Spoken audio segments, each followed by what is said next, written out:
Tinkers, my name is Natalia, and as requested, today I'm going to show you a very special card for those special kind of friends, which looks like this, and it has a heart here that you just pull and then another heart appears. But when I transferred the footage for this card here, it just said error, and I have no idea where that footage is. It's not on my computer and it's not on the card in my camera. So I just had to create another card, which looks like this. It's the same principle, but just different kind of looks. So this is for the friends and this is for the birthday kid. It says hippo hooray here down at the bottom, and then when you pull here at the balloon at the top, the hippo in the middle floats.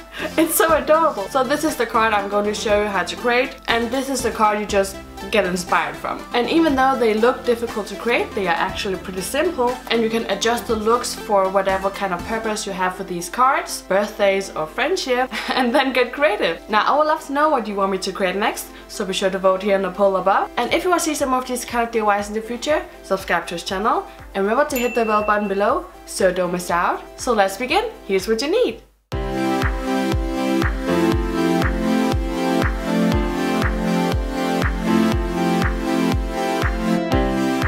Do you have everything ready? Tinkerific! Let's begin! Now decide what kind of creature or thing you want to move around on your card. Either sketch it out or print it out and then cut it out. Then create a strip that's 2 centimeters on one side and 15 on the other. This is of course the strip that's going to make your figure movable. Place your figure where you want it to be on the card and then sketch around it. From where you place the figure, find the middle of the card and then make a mark. From this marking, measure upwards 5 centimeters and then make a line. Place the line at 0.5 centimeters and then create another line that's 1 centimeter, and do this in the other end as well. Then create a rectangle by connecting the two ends. Now use your box cutter to cut the rectangle out. Wait! Oh yeah, use the proper tools. Exactly. Oh, and remember to protect your table. Oh yeah, of course. Thanks again, Timmy. You're welcome. Now cut out the rectangle and then use your ruler as a guide to cutting straight. Then gently remove the rectangle before moving on to the fun part, which is to decorate your card and your figure. Follow the theme you've chosen for your card and then decorate it. Now we need to make the hippo move, and we do that with the strip.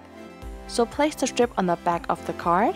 Now make sure everything is aligned and then keep the strip in place before sketching around inside the hole. Now the sketched area is where you need to attach the hippo so it moves around. So take your foam stickers and then attach it to the area. If it's too big, try to cut some of it off. Add another sticker and then place it on the back of the card. Try it out to see if it works before attaching the hippo. And press down to make it stick properly. Now we need to attach the card onto a back piece. So add the foam stickers all around the edges of the card.